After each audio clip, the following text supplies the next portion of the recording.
Guys, samahan nyo ako ngayong magluto ng ginataang tuna. Woo! Yan ang aking tunang gagamitin. Naprito ko na. Wow!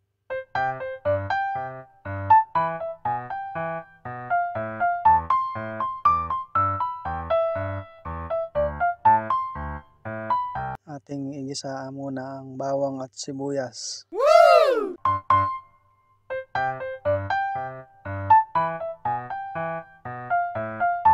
Lutuin lang natin ng konti.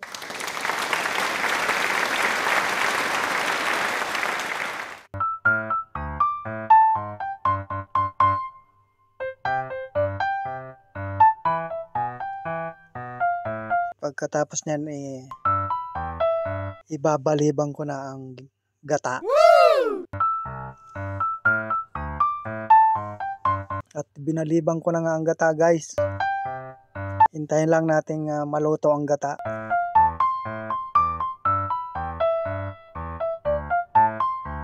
Medyo luto na ang gata, guys. Ihulog na natin ang tuna. Yes!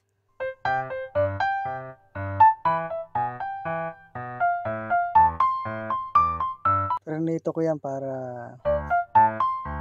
hindi malansa. Wow! At saka malasa pag pinirito.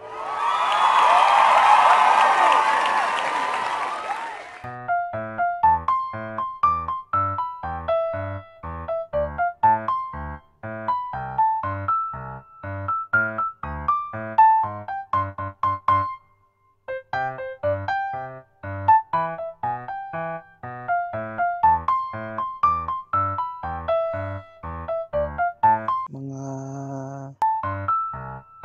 3 araw kong ulam yan, guys. Woo! Ulit-ulit.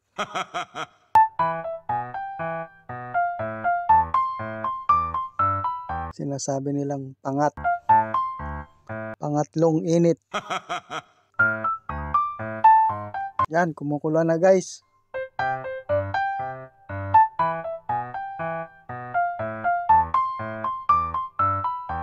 Saglit lang maluto yan kasi luto na yung isda. Naprito na. So, mga 10 minutes lang na lutuan yan.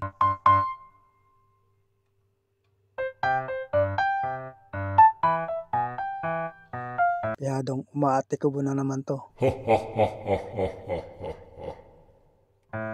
Another thumbs up na naman yan. Wow!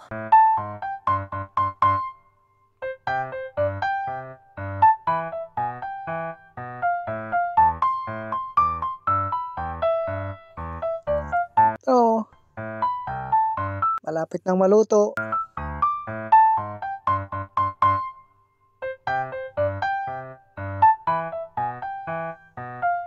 At ito na ang aking ginataang tuna.